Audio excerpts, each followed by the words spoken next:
Habari wanapai wenzangu, mimi ndio huyo niliyebiwa hizo pai 100, baadaye ikawa hii 900 leo asubuhi, lakini naomba ni declare interest kwamba mimi ni mtaalamu wa tehama, nipo katika ajira ya serikalini huku kwa muda mrefu, karibia miaka 13 sasa.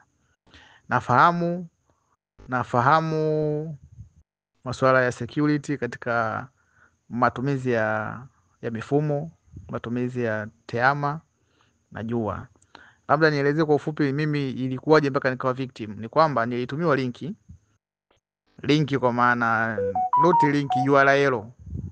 URL, unaposema URL ni kama yale maandishi ambayo unavyo Google unaandika kule kwenye browser. Niweke katika Pi browser yangu. Nikaandika ili Pi browser yangu ibadilike iwe na kuna ka icon hapo kalimisi ambako kalikuwa kana P2P. Kuna neno limeandikwa P2P.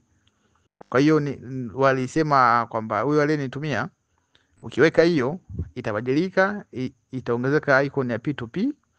Ikishaongezeka hiyo icon ya P2P, ningekuwa na uwezo wa kutoa hizo pai na kuzibadilisha kufanya exchange ya pai kwenda katika USDT, then ningebadilisha kuja katika katika hela Tanzania ambayo ni shilling, ET shillings. Lakini unavyoweka vile, ili uweze kufanya hivyo, kuna sehemu inabidi uweke maneno yako 24, hizo passive phrase, maneno 24 hayo. Mimi nikaweka ya kwangu, lakini nikaweka pale confirm ikawa inagoma. Kumbe mimi kitendo cha kufanya vile ndio nilikuwa nina transfer hizo pai zangu. Kwa hiyo kitendo cha mimi kufanya, yani ziliondoka zote ambazo zilikuwa kwenye available balance. Kipindi kile ilikuwa ziko 100. Hizo 900 zilikuwa ziko lock up, ambayo leo alfajiri ndio ilikuwa mwisho wake wa kuwa lock up. Kwa hiyo na hiyo link nilipata kwa mtu ambaye ni trusted kwangu. Ni mtu ambaye niko naye trusted, kwa hiyo naye ni IT, ni dogo, of course dogo mmoja hivi. Ni IT ambaye alikuwa anafahamu na mimi ndio nilimuingiza huko, lakini yeye akawa anataka kujua, ndo akakutana na hicho kitu, na hicho kitu alikipata Insta huko, no not Insta, Telegram. Sasa na yeye bila kufikiria na nini, na mimi nilikuwa na pai nyingi, akataka tuzitoe ili tutumie. Mimi sikuwa makini sana, ninakubali sikuwa makini. Kwa hiyo ndio kilichonikuta, lakini na kwa nini nina share hivi vitu, kwamba sio kwamba nionekane mzembe, nina share ili nitoe elimu kwa wengine. Kilichonikuta mimi kisimkute mwingine. Mimi nina knowledge kubwa sana ya IT, na niko katika industry ya IT huu mwaka wa 13 14 niko katika taasisi za serikali. Kuna mwingine hana knowledge yoyote ya IT.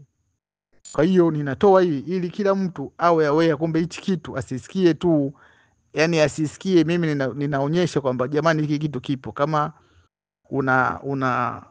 unahisi nani yako, wallet yako iko compromised, jilinde hivi. Kama bado, jitahidi usiklik linki zisizoeleweka, ambako siku zote ndio sasa hivi tunashauriwa hivyo. Na pia usitunze pai zako ovyo ovyo, I mean hizo passive zako ovyo ovyo, kiasi kwamba the hacker ama scammer ama mtu unayemwamini akazipata. Ndio mfano unaosema wa ATM na password ya ATM. Kwa hiyo kwa namna kama hiyo, mimi nina share kwamba kutoa elimu kwamba kilicho nikuta mimi sitaki kimkute mwingine. Kwa hiyo naomba ieleweke hivyo. Lakini la pili, kama huko kuna mapai ni GCV ambassador Tanzania, walifikishe hili, kwa maana inaonekana hii Pi browser tunavyoweka zile katika wallet, tunavyoweka passive phrase, zile passive phrase zinaenda kama zilivyo, tunaita ni plain text, haziwi encrypted. Kama ingekuwa ziko encrypted, hata huyo haka asingeweza, angezipata, lakini katika mtindo tofauti wa maneno yasiyoeleweka ambayo yamekaa ovyo ovyo, ambayo sio halisi, ile yatumike ilibidi yawe decrypted. Labda kama ni hivyo, hao haka wana knowledge nyingine zaidi ya kudecrypt hiyo, kama kudecrypt ili waweze kupata plain text ambazo ndo wanakuja kuweka na wenyewe wanaiba.